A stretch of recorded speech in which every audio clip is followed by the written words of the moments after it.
Carlos III de Borbón, hijo primogénito de Felipe V y su segunda esposa Isabel de Farnesio, nacido en Madrid el 20 de enero de 1716, fue uno de los monarcas europeos que ocupó durante más tiempo un trono de mando absoluto, en total 57 años. Desde que a sus 15 años salió de Sevilla en 1731 para hacerse cargo del ducado italiano de Parma, hasta su fallecimiento en Madrid en diciembre de 1788, a los 72 años de edad.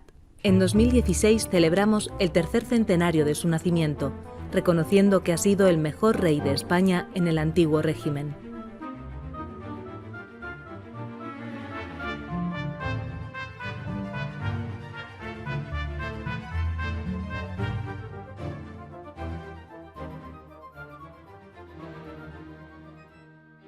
Fue el rey de España al que más honras fúnebres celebraron en todos los rincones de la monarquía, el único cuya biografía fue escrita al poco de morir, por dos autores distintos, uno español y otro italiano.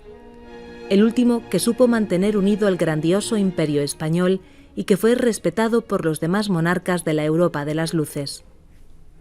Tanto en Nápoles como en España, su reinado dejó una huella perdurable, de tal forma que sus disposiciones y reformas marcaron el comienzo de la modernidad y la transformación de Madrid en una de las más brillantes y visitadas de las capitales europeas.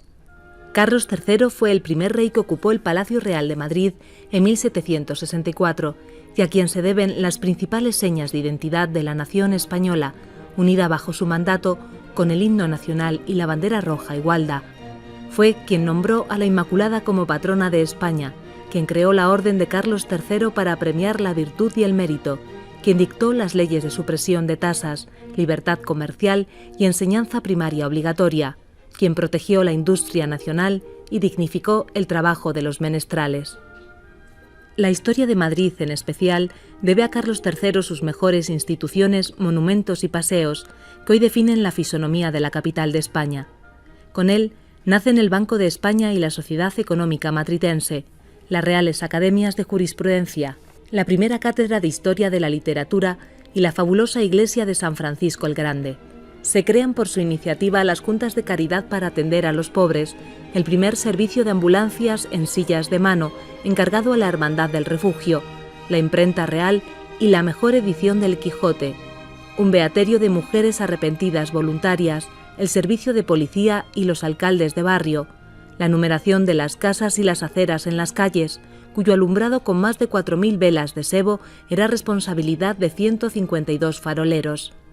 En estos años se dibujan los mejores planos de Madrid y se protege el naciente turismo, que admira el Paseo del Prado, el Paseo de las Delicias, la Puerta de Alcalá, la Aduana Nueva, el edificio del Museo del Prado y tantos otros que recuerdan la obra embellecedora de Madrid, que le han merecido el marchamo de mejor alcalde. Antes del reinado de Carlos III no se conocían en España ni los belenes navideños, ni la lotería, ni los periódicos. El pueblo se acostumbró a las modas de los saraos y las telas estampadas o bordadas, al lujo desenfrenado, a las pelucas y los abanicos, a las mantillas femeninas, a las tarjetas de visita o a los papeles pintados en las habitaciones, costumbres desconocidas en la austera España del barroco. Durante su mandato nacieron los establecimientos públicos para el café, el primer piano, los bailes de máscaras, el teatro en prosa. Importó árboles y plantas de América, como los castaños de Indias, que se multiplicaron por todas las ciudades de la península, y ordenó plantar miles de árboles, sobre todo moreras, para el cultivo de la seda.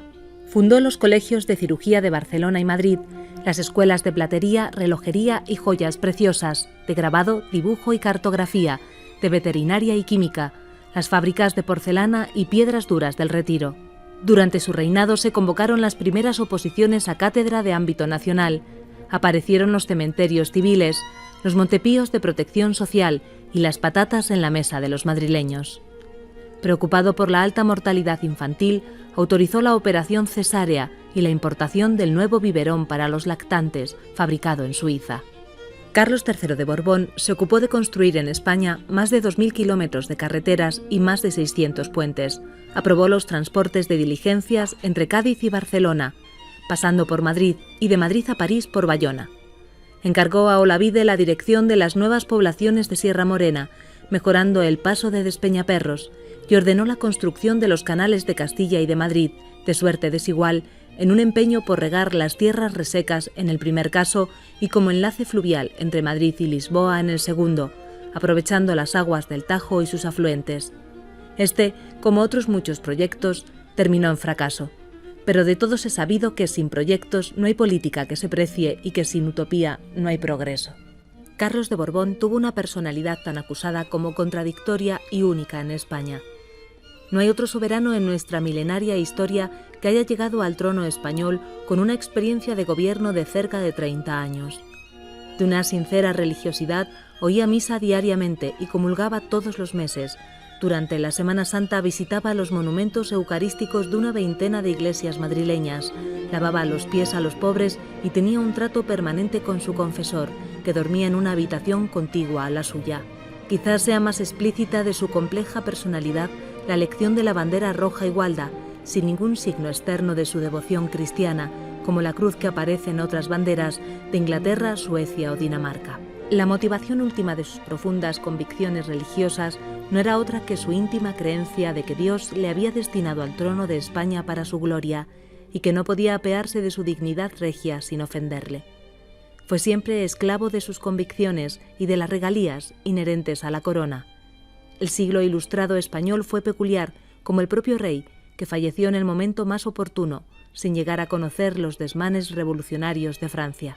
Aquí no se cortaron cabezas ni los españoles depusieron la monarquía para proclamar la república, que aún tardaría más de un siglo en aparecer. Con este reinado culmina el absolutismo del antiguo régimen, basado en los privilegios, pero al mismo tiempo pone los cimientos de la modernidad.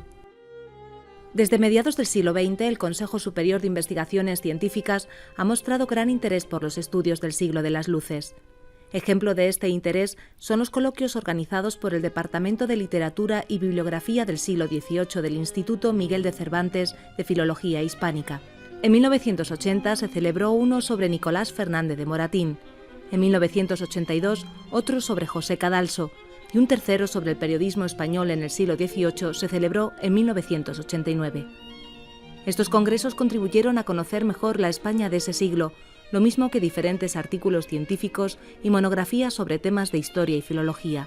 Otras muestras destacables del interés por el siglo y el reinado de Carlos III son la bibliografía de autores españoles del siglo XVIII, publicada en 10 tomos entre 1981 y 2002, y la colección bibliográfica que se custodia en la red de bibliotecas y archivos del CSIC, que ha reunido más de 1 millar de impresos, además de numerosos estudios y ediciones de obras del 700. Aprovechando la conmemoración del tercer centenario del nacimiento de Carlos III, la Biblioteca Tomás Navarro Tomás ha revisado y ampliado su colección de obras del siglo XVIII y de estudios sobre la historia, la literatura y la vida española de la época. Y así, consecuencia de esta exploración, la biblioteca ha incorporado más de 250 obras entre ediciones literarias, estudios científicos, conferencias y catálogos de exposiciones. De entre estas aportaciones, queremos destacar la reciente monografía titulada Madrid en tiempos del mejor alcalde, obra de Francisco Aguilar Piñal, profesor de investigación del CSIC ya jubilado. Publicada en 4 volúmenes a lo largo de 2016, ofrece un análisis de la sociedad madrileña de la época, aprovechando que este año se celebra el aniversario del nacimiento del monarca. Aguilar Piñal estudia la vida cotidiana, cortesana, eclesiástica y militar de Madrid, así como las instituciones de la época, el mundo de las letras y de los impresos, sin olvidar la sociabilidad de las tertulias, los avances científicos y los industriales. Espacio destacado merece asimismo cuanto se refiere a la vida y costumbres del rey, dando fin al libro con un capítulo dedicado a su muerte. Por tanto, Madrid en tiempos del mejor alcalde ofrece una visión muy completa de la vida en la España del siglo XVIII y permite conocer mejor la figura de Carlos III.